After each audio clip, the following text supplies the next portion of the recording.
with Fletcher Sharp out and Kalen out, and now Dylan Lucas, I can't see Newcastle winning another game. Success, I think, is going to come quicker for the Earls than what I thought. I think they're going to be around the 8 next year. I don't want you playing our under-17s like robots. I don't want them completing 90% and kicking the corner. Find our DNA and coach these kids. Hello and welcome to Immortal Behaviour for another week. Andrew Johns. Before we rip into the footy, our mate Gal got a big win last night. Yes. What about that? I was on too late. Very late. I'm in bed these days at 9 o'clock, 9:30. Anyway, well done to Gal. Hopefully that's it. Please. It's so tough. You just can't hurt him. But well done to them both. You should have seen him. He just kept, exactly what we'd expect, but just kept going and going and going. Well, that's Gal. Yeah, plenty of mongrel. Look, the Newcastle Knights, they're front and centre of everything to do with rugby league at the moment. The coach, Adam O'Brien, Kalen Ponga. Does it frustrate you at all the way it's all come about and so public? Look, Adam O'Brien was inevitable. I think there was always going to be talk about him moving forward. And look, realistically, they're giving this is all hearsay. Apparently, they're giving Adam till the end of the year. But with Fletcher Sharp out and Kalen out, and now Dylan Lucas, I can't see Newcastle winning another game. So I'd say that'll happen with Adam. And with the Kalen stuff, I think it's the Saudi rugby union stuff, which is popping its head up. There's mail that Roger Tuivasa-Sheck may be going there. And you know what's happening there with Live Golf and the soccer with Ronaldo.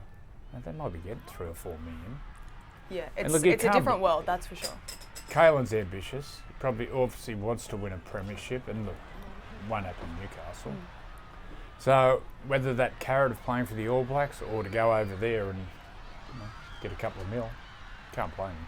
But from my point of view, I wish him well. What he's done for the club, he's carried the club pretty much.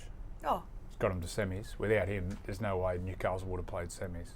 He's also carried the club for years, to be fair. Like, he came in when they were rock bottom. 18 when they were they've won three wooden spoon in a row. Big gamble for him to go there. Look, people jump up and down about the price tag. That's what happens when you're down the bottom. You've got to pay overs for a marquee player, and they paid overs, and I think they got money well deserved. Well, what about for Kalen personally? Do you think he's probably just at that point where it's okay, we've given this a crack, the Knights aren't going to win a premiership? And to be fair, he's always said openly that he had rugby union in his future, in his mind somewhere. He wanted, he said, well, he grew up playing rugby as well. Yeah. And I think the enticement of the All Blacks being there was always in the background, but the Saudi competition, like, that's a whole nother ball game as well. So we don't necessarily know where he's going to go, but do you think it's probably because the premiership at Newcastle isn't going to happen and it's a matter of time? He's 27. Yeah. I don't know. I really don't know. Will you speak to him about it, do you reckon? No, I don't really know Kalen that well. I know him. Yeah. Yeah, I wouldn't. Yeah, it's not my business to talk to him about it. The thing is, the underlining thing is, I think Kalen, well, once again, I'm speculating, but Kalen plays for Queensland, but he hasn't played for Australia. And he's got Maori, Māori heritage through his father's side. Whether he sees himself as a Kiwi, he's a proud Māori person, and to play for the All Blacks as a Kiwi is the ultimate. But if he plays in Saudi, he can't play for the All Blacks, is that right? He's got to play... Correct, like Super Rugby. Okay. Well... And he's not going to get that kind of money going over there and playing for the Hurricanes or the Blues or the Chiefs. But you know what? Who knows? He still might be in Newcastle for 2 years. Yeah. Well, what about for the club? What can they do as a club to get him to stay? Do you think? Because he's got the money, right? I really don't know. Look, Freddie spoke about it yesterday on Freddie in the 8th. Newcastle next year are going to have Kalen Ponga, if he stays, and Dylan Brown together, and that's a quarter of the salary cap. That is just crazy. So moving forward, the answer is a pineapple. I don't know, but I think we'll know more by the end of the year regarding both. But yeah, Adam's under pressure, Adam O'Brien, and I think he's done a really good job. He's got the Knights to 4 semi-finals with a good roster, not a great roster. But the big question, which I spoke about in the column today, it's not about who coaches next. It's the next person does with the junior structure. Okay. Because Newcastle cannot attract marquee players, plural. We have always built from within, looked at our juniors, our local juniors coming through and put so much work into them. Now, the Harold Matthews under 17s made the grand final. I understand the 90s and 21s didn't have that great a year. Reserve grade had come last. So we got to identify the best juniors and put so much work into them. Build from within and then find the position we are deficient in and go by Ben Kennedy. That was the structure of the club since day dot. And so Ben Kennedy, is he a Gus-like person that's going to come in and help facilitate all of that? Is that what you mean? Is that your perspective on that? Well, we build from within and then we find a position we're deficient in, whether it's back row or it's centre or fullback, and we go and buy the best. But we build from within with local juniors, find the position we're deficient in and go and buy the best, which suits the culture and the DNA of the Knights. I don't know what the DNA of the Knights is anymore. Okay. So that's number one. How are we going to play? What sort of team are we? What sort of club are we? Righto, we'll recruit players which suit our DNA. The Melbourne Storm do it. The Canberra Raiders have done it. They know their style. Penrith Panthers know their style, and they recruit players for that. That's what Newcastle's got to do. The Bulldogs are making a pretty good fist of it too at the moment. Same. Well, who runs it? Exactly. Gus. Our mate. So where do they start? You said you don't know what their DNA is. That's the number one start. Okay. Whoever comes in, or if Adam's there next year, they're going to sit there and say, what is our DNA of our club? How are we going to play? How are we going to play that suits the players within our system? Okay. And then you go to the talent ID and the recruiter and then bring them all go in. from within, build from within, make sure our juniors, say to the junior coaches, I don't give a rat's if you win a comp in 17, 19s or 21, we're going to judge you on producing first graders. If you can produce first graders who are coming through the system, then your job's safe. I don't want you playing our under 17s like robots. I don't want them completing 90% and kicking the corner. Find our DNA and coach these kids, halfbacks, 5'8", back rowers, front rowers, hookers, to play that DNA. And to do that, we need to work out the DNA of the club. What are we? Okay, I'm going to throw a wobbly at you. Also because, and this maybe even ties in with the Origin chat, because I don't have enough fingers to count on how many people have said, what are the odds of Joey coming in and having some kind of an impact? You know what Newcastle needs. A lot of people think that you know what New South Wales needs. Is there a role anywhere in rugby league? They're the two teams that you care about the most, that you come in and help that. I'll never coach because I haven't got the personality. But you don't have to be head coach. No, I haven't got the personality. And well, to answer you one first on Newcastle, I live in Sydney and I love living in Sydney and love where I'm living. The drive up there, I couldn't be doing it. Yeah. I'm not moving back to Newcastle. You have no privacy up there. I love the place, but there's other reasons. And New South Wales now. I haven't got the personality for it. I haven't got the personality. I haven't got the patience. And if You don't think you have the personality? it'd just be like, I've been saying it'd be like watching Charlie Sheen just come undone at the seams. It'd be entertaining for everyone. They've got a young family too. It's not fair on them. That's It wouldn't be fair on them. Going to school and getting told their father's a complete nutcase, which they probably do. I reckon that might be happening anyway. But no one know.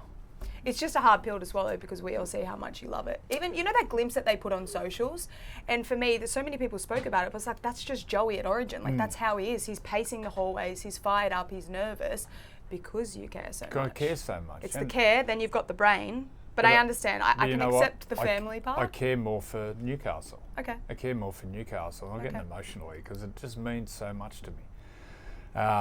And I've done the column today in the Sydney Morning Herald, and my phone from blokes I used to play with is just ringing off. And they're all the same. They're frustrated with what's happened, and they all came through. And from day dot, from 1988, I got the club as a junior in 1989 and came through the system. We all came through this system. We want it. We want the club to be successful, but we want the junior pathways to be sorted out. We need 75% of our team to be local players. Penrith, look at them. all those local boys. They coach, they know their DNA, they know the way they wanted to play. They set up these junior systems where they lose Stephen Crichton. Isaac Tungwell comes in, he knows his role. You know, that sort of thing. Kick out goes. They get a back rower in who plays that style. Anyway. Before we move on from the Knights, Adam O'Brien, do you think he deserves 12 months with Dylan Brown, who was his big signing? Or do you think, have you just accepted the fact that they're probably not going that well and it's inevitable? I think it's going to happen. Okay. But if like once again, I'm speculating. But if Kalen goes, Fletcher Sharp will go back to fullback. But they see Fletcher in the halves. So then Dylan Brown comes as a 5'8" or a halfback. Jaden Brayley's been moved on to Canberra. They now see Phoenix Crosland as a lock, that link role in the middle. So the next one to play dummy half is going to be Matt Arthur. And whether he's up to it or not, I don't know. Murray. I love the side eyes. She's all right. Put her out. We're not putting her out. You've been bounced. She's doing great. Oh, she got those eyes for you. Did you see that? Yeah, wow, that's dad. All right, a club that is thriving at the moment, the Bulldogs. However, the biggest talking point has been for a while, Lachie Galvin, how they use him. Now, he's started and played 80 minutes a couple of times, come off the bench. He's been named at 7. Do you think they need to figure out exactly what they're doing and how they use him from here? Or do you think they've got a plan and it's Well, they've made the big call. They've made the big call, and they're going to put Lachie there at halfback, and I think they'll leave him there. It's unfortunate for Toby Sexton, but this is the world we live in, professional sport. You've got to make the big calls. And, yeah, moving forward, might take a few weeks, but they need to work out their style with Lachie Galvin, or Lachie has to suit their style. That tough, grinding style in which they use, and he might add a little bit of X factor. So they made the call. So moving forward, it looks like Lachie will be their halfback, and Matt Burton's going to be their 5'8". Do you think the timing makes sense, given that Origin's over now and they've got that period, that next period to sort of build up before finals to make sure that it is the right? Yep. Yeah. I think now's the right time, and they've made the call. It's incredibly hard on Toby. Yeah. But they've made the call and moved forward. Geez, poor old Lachie Galvin's been under so much pressure in the media. Yeah. He's become one of those clickbait sort of players. Anyway, he'll get through it. It's a shame because he's a kid. Do you think that kind of noise could, not just Lachie Galvin, but could derail the Bulldogs season? No, You I don't? think they're a strong enough club. Okay. Strong enough personalities in there. No, they'll sort it out. Do you see Lachie as a 7, not just now, but into the future? You still don't? I think I see him as a 6. Okay. They've got high hopes for a young guy called Mitch Woods, who I think everyone knows he's a very talented junior, but he's probably 18 months off. So I think moving forward, you know, they see Mitch Woods and Galvin as 7 and 6. So what do you expect to see from Lachie Galvin then over the next 12 to 18 months, or when Mitch Woods comes in? Because he's obviously going to be in the halves. Yeah. Well, until Mitch Woods gets his spot, and if he can nail that spot, Lachie Galvin's going to be the on-ball halfback. Matt Burton is a 5'8", is a running 5'8", and pretty much stays on that left side. So Lachie Galvin will be everywhere on the field, having that on-ball play, handling the ball 2, 3, 4 times in a set of 6, which he does. Because Connor Tracy isn't that much of a ball player. He's a wholehearted support player through the middle. So it's all on Lachie. It's exciting. Isn't he having a good season at the back, at fullback? Oh, yeah, tough. Do you reckon people are putting a little bit too much pressure on Lachie Galvin? Comes with the territory. Does, doesn't He's it? made the big call to get out of the Tigers, and it was a soap opera. So now he's clickbait. Any stories about Lachie Galvin, everyone, unfortunately, that's the world we live in. Before we wrap it up, the Eels. Now, Jason Ryles has been, well, he's made his stance pretty clear that Dylan Brown isn't going to be starting in the halves. He was playing hooker last week, and he's 18th man this week. Joash Papali is playing 5'8". Your thoughts? I think it's the right call. I know Brad Fittler was quite strong yesterday on Friday the 8th, saying, you know, he's still there. They've got supporters, they've got members. They should put the best team out. For me, I think it's a head start before next year's competition to see if Joash Papali is up to that 6th position, number 6, and see what style of play suits his play at 5'8". And then they've got Talon De Silva coming off the bench as well. He's a good player. I haven't seen too much of Talon. I watched him closely on the weekend. He's going to be a top liner. He looks a real top line dummy half. So then you got Moses, and then whether it's Joe Ash at 6, Talon De Silva at 9, and the young bloke Iongi at the back. He is a superstar. So he made some big calls already this year. He let Gutho go, which is a win-win for Gutho and St George Illawarra Dragons, and then the fullback Iongi in. But success, I think, is going to come quicker for the Earls than what I thought. I think they're going to be around the 8 next year. So how much does it help the fact that Jason Ryles has made these changes now so that they can get those combinations going, get some momentum? Well, he gets a head start. He gets 2 months head start before October. I think it's a smart move. Cool. Happy days. Well, that'll do us for the week. Come on, Knights. Good chat. Come Live on, and Knights. free Sunday up against the Warriors up there. How good. Sunday Arvo footy. Hopefully they put in a big performance. Can't wait. All right, enjoy your footy this weekend, guys. Thanks so much for joining us. We'll see you again next week.